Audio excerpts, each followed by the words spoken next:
Let's talk about Wuthering Waves. Wuthering Waves is one of the best games I rarely play, and it doesn't even feel like a gacha game to me. It's a great game, and yet I rarely play it. I'm not even into the daily in-game cycle that others are at yet. You know, the daily gacha grind of log on, do dailies, and log off because there's nothing else to do. No, I have plenty to do in this game, too much in fact, including simply leveling up. Because I don't play it that often, so my game is nowhere near empty. It's funny because I have quite a bit I need to do in order to reach that end game. Yeah, I'm a day one Wuthering Waves player who has not even reached a max level yet, or maybe even close to it. And yet I don't feel rushed to, I don't care to. I just play it at my pace, maybe a couple of times per week. In my longest stint, I'd gone 2 weeks without logging into the game. All that said, maybe I'm just not interested in it, yeah? Otherwise, I'd be logging into it nearly every single day, like Genshin and Star Rail. Right? No. I've searched my feelings about the game, and honestly, truthfully, it's not a dead game to me in the slightest. In fact, it's one of the most consistently alive games when I do play it. I enjoy every minute of the game when I'm on it, but that's when I'm on it. There's a curious thing happening with me and WuWa. I don't treat it as if it's a gacha game, and I don't feel any FOMO. I treat it as if it's any old other game that I can just log on to, play as I wish, and log off until I feel like it again. Capped wave plates aren't a concern of mine. Daily login bonuses? Who cares? This is in stark contrast to how I treat games like Genshin and Star Rail. Even if I don't play those games in long sittings, at the least I'll get on them and spend my resident Trailblaze points every day. With Wuthering Waves though? I don't feel the need to. There's something else going on, some other moving parts. It's not as simple as me not being a fan of the game or something, because I know what I think about this game and I truly do enjoy it. After all, if I didn't like the game, why would I bother logging on at all? I could just not play it. The fact that I only get on WuWa a couple of times per week sounds like a pretty heavy indicator of dislike or boredom, until you consider I am still getting on it. There's plenty of games that just don't interest me, and I just don't play them at all. I don't keep coming back and logging on to them. Compared to games I just don't get on at all anymore, there's a distinction there. The keyword in Wuthering Waves' case? Moderation. What does Wuthering Waves mean to me, and where does it fit in? That's what I'm going to examine here, and if anyone else feels similarly about the game, maybe this will help you to understand your own stance on the game as well. There are 2 different kinds of factors that contribute to my current view of the game. Circumstantial ones that happen to shape my view of the game based on personal happenings, and inherent ones that shaped my view based on the game's actual merits. I'll outline them as I go along so that by the end, a clearer picture is painted of the total effect. With that, this is why WuWa is one of the best games I rarely play.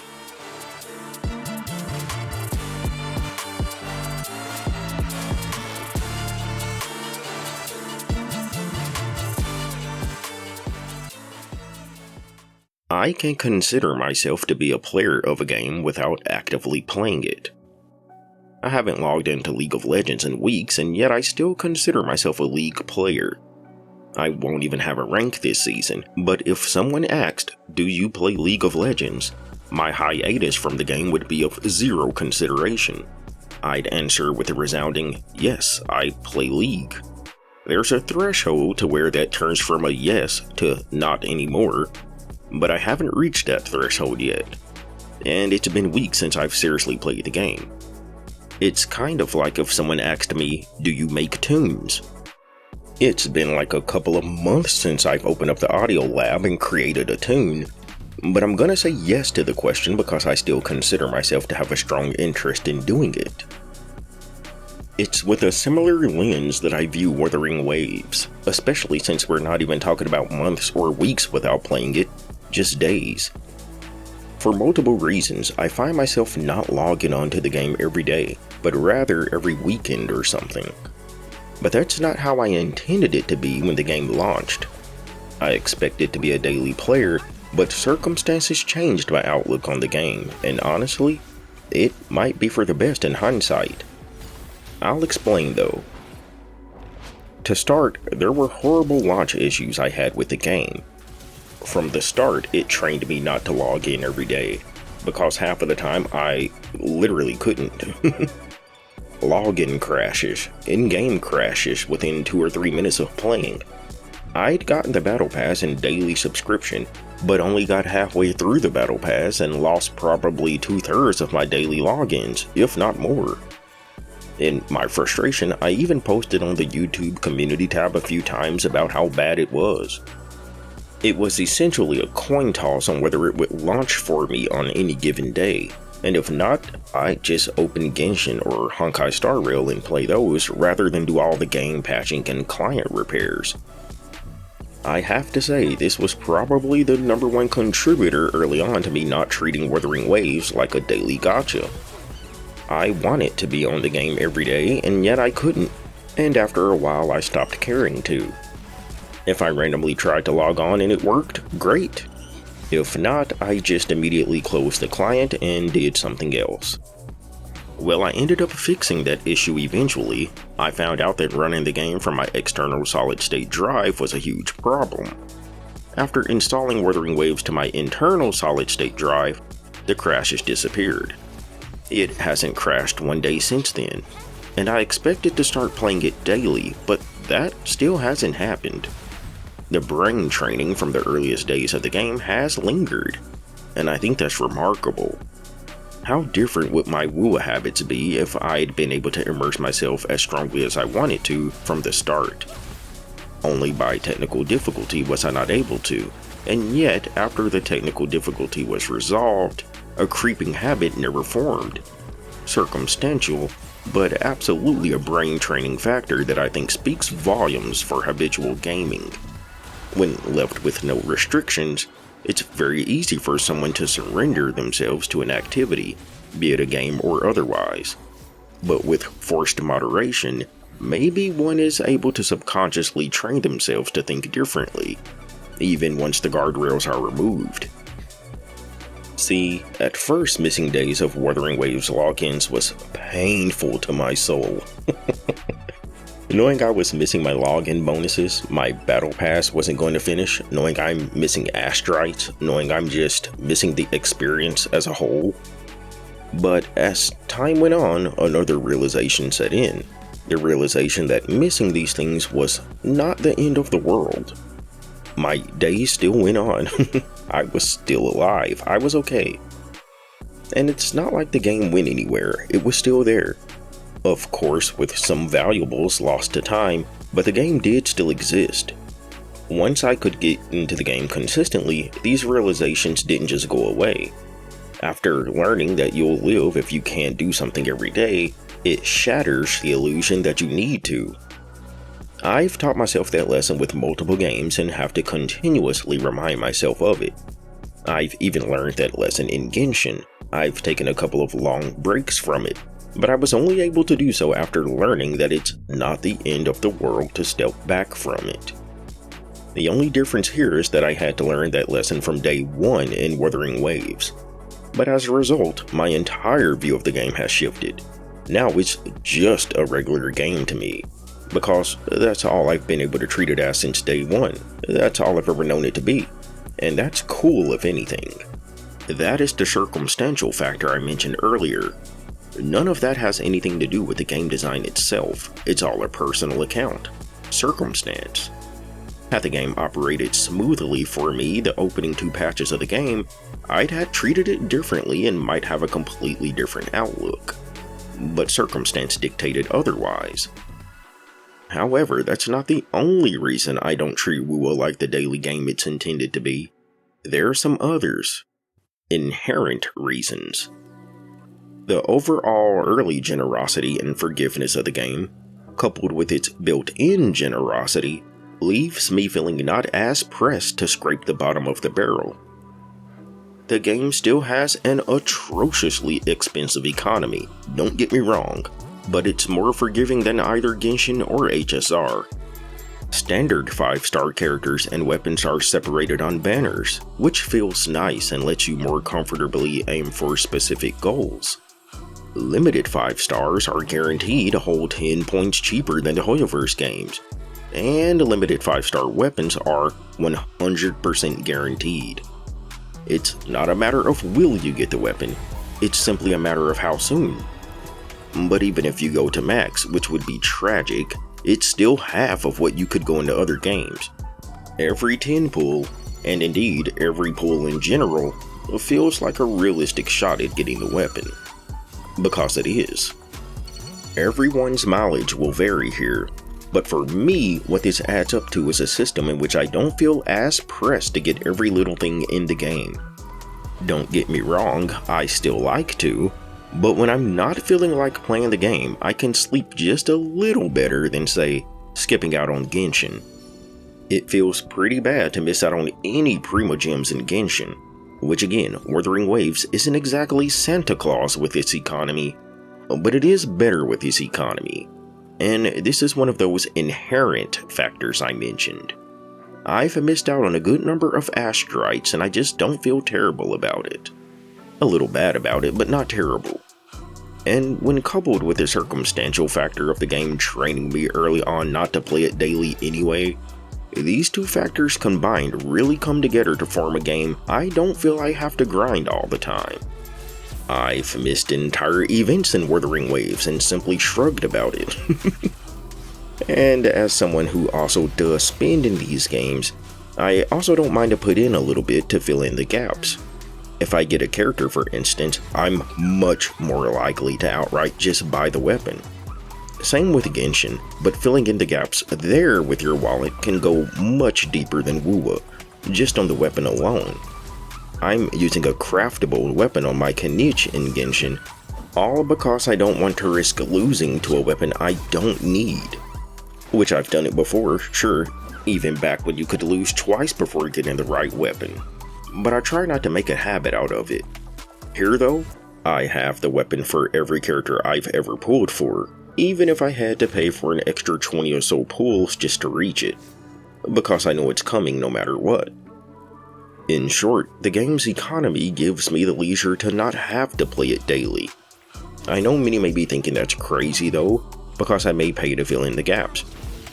The question then may become, why not just play all the games then, and get everything you want in WuWa for basically free if the economy is so good and influences your gameplay that much?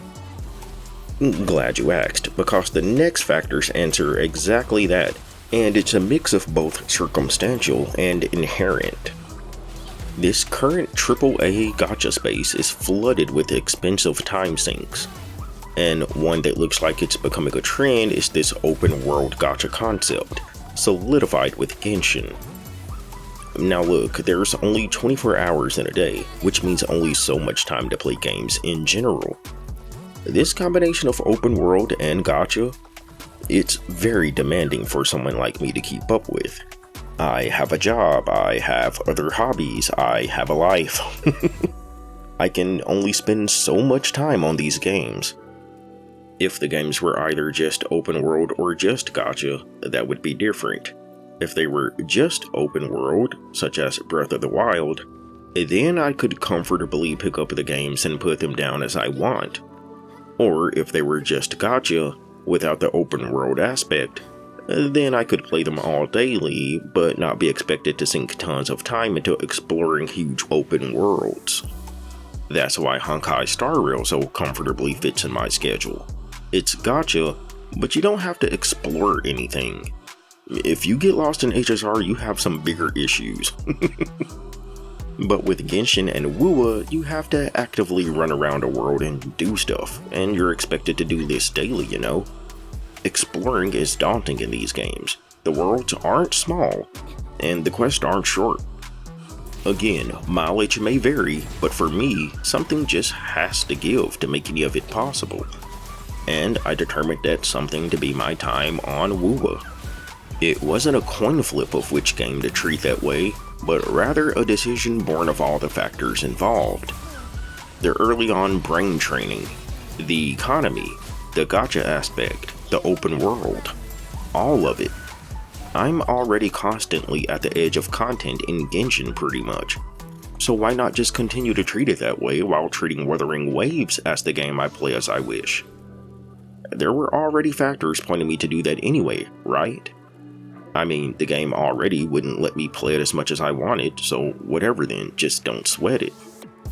Makes more sense than the converse, which would be me taking off with WuWa and relegating Genshin to my as I feel like it game.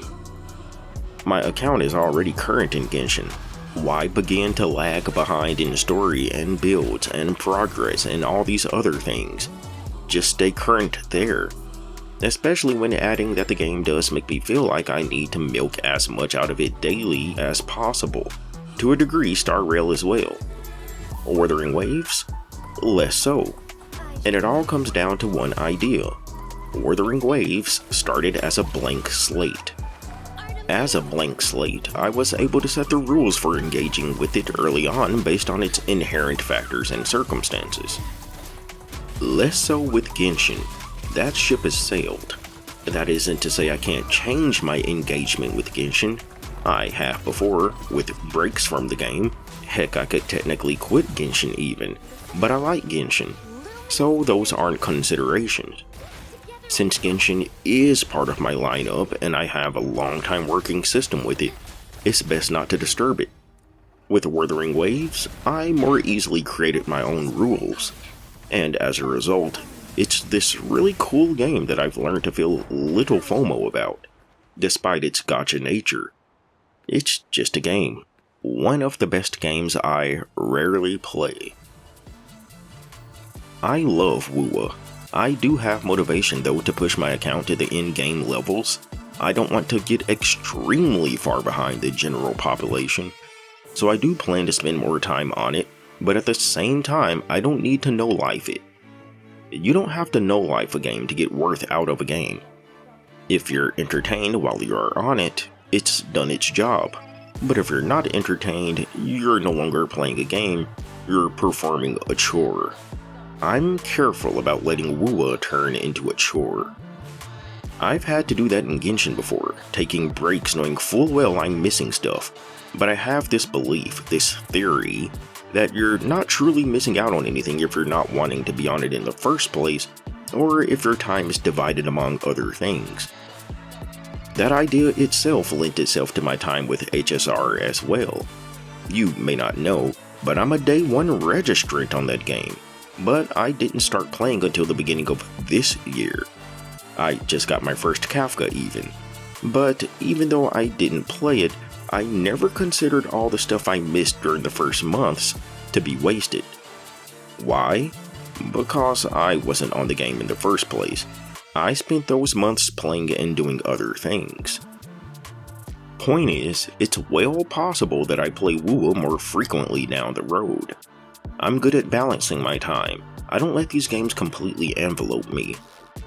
Some may say that sounds wishy-washy or uncertain, but again, I've taken extended breaks from Genshin before and have come back, and my delayed HSR start worked just as I thought it would. Maybe when the time is right, I will turn into a daily WuWa player rather than just one who plays it a couple of days a week. But who knows? Maybe not. Maybe it'll stay as it is for me forever, a game I can just play and feel good about. I'm fine with that if so. Everyone's playing for themselves, and when I do hit the most endgame of endgames, we're all in the same boat anyway, right? After all, I'm a day one Genshin player, but someone who started at like early Sumeru, who may be AR60 now, is in the same boat as me too, so it's only a matter of time in all cases. I just look at HSR for that. I have a couple of day one player friends in that game, but while I started early this year, I'm now at level 69 in that game, closing in on level 70. From someone outward just looking at my account, they wouldn't know the difference on the surface between me and someone who has been playing from day one at that point. Maybe when comparing builds and characters they'd notice the difference, But as far as the gameplay loops go, I'm right there with those who have been playing since the start now. We're all going to end up in the same boat eventually, and that's what I keep in mind here with WuWa. It's not like I won't get there, so might as well make sure I'm enjoying the time. And part of enjoyment is correct pacing. Only play a game as much as you want, and not how much you feel a community thinks you need to, and maybe you'll find you enjoy it all the same or even more. I've seen Genshin testimonials of novice players who regret rushing the main story in efforts to catch up to veterans, instead of taking their time just truly appreciating the game. That's what I want to avoid with WuWa. I have a chance here to just like a game for once, and I refuse to ruin it.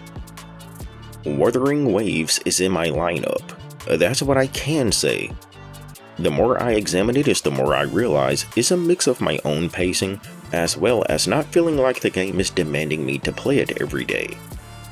And that's a nice combination actually, but even everything I'm saying, I think my playtime might increase momentarily soon. I'm really interested in the Shorekeeper and Camellia, and I do want to get to the point to where by half a year or full year, I can show off my account. Kind of like I do with my yearly Genshin account overview in May, so I have work to do. Either way though, I'll try to chronicle the game more as I play it, because it has been lacking visibly for my channel. And maybe that'll be cool, but I'm not going to rush the game just for content, you know? Just laying it out there where I am on this game right now though. It's a good game, and I enjoy it. Though, once it does hit the PS5, I do expect to play it even more. Not necessarily habitually, but more. But at this point, who knows when that is? I thought it was going to be here by now, but oh well, I guess they're just working on it. Until that day though, the current amount I play it feels just right. All these games do things differently than one another, and this game has enough going for it that keeps my interest as well. I do still get on it after all, just not obsessively, daily. But that's healthy if anything. I do well if I treated most of these games like I do Wuthering Waves. Ignoring that I've bought every Astrite pack in the shop despite my limited playtime.